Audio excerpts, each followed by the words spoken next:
சொல்லு மீனு, இது கதைக்கான நேரம். இந்த வீடியோக்கு ஒரு லைக் போட்டு சப்ஸ்கிரைப் பண்ணிட்டு பக்கத்துல இருக்க பெல் ஐகானை கிளிக் பண்ணுங்க.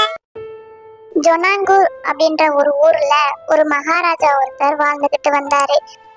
அவரு தன்னோட நாட்டு மக்கள் கிட்ட ரொம்ப அன்பாவும் பாசமாவும் நடந்துகிட்டு இருப்பாரு.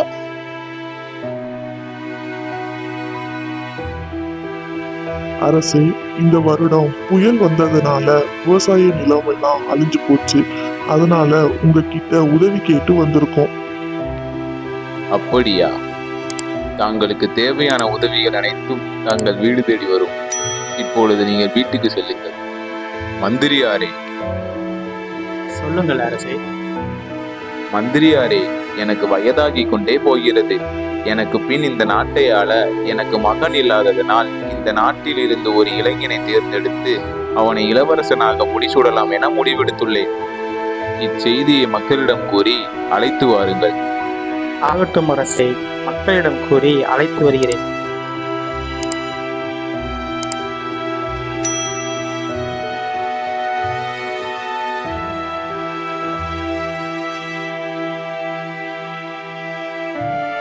அரசர் சொன்னதை சொல்லி நாட்டு மக்களையும் நாட்டுல இருக்கிற இளைஞர்களையும் மந்திரியார் அரண்மனைக்கு கூட்டிட்டு வராரு. எனக்கு மகன் இல்லாத காரணத்தினால் இந்த நாட்டில் ஒரு இளைஞனை தேர்ந்தெடுத்து அவனை இளவரசனாக்க போகிறேன். அரசர் சொன்னதை கேட்டு ஊர் மக்கள் எல்லாரும் ரொம்பவே சந்தோஷமா இருக்கிறாங்க. நான் ஒவ்வொருவருக்கும் ஒரு விதையை கொடுப்பேன்.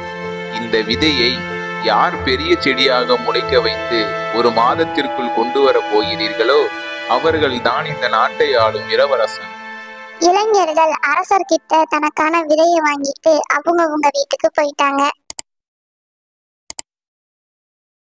ஒரு மாசத்துக்கு அப்புறம் இளைஞர்கள் தங்களோட செடிகளை தூக்கிட்டு அரண்மனைக்கு வராங்க.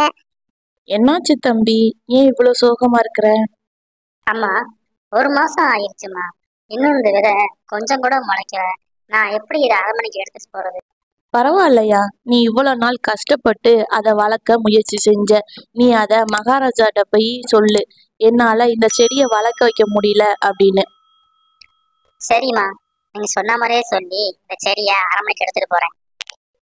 அடேங்கப்பா, என்ன இவ்வளவு பெரிய செடியை வளர்த்துருக்கீங்க? ஒரே ஆச்சரியமா இருக்குதே.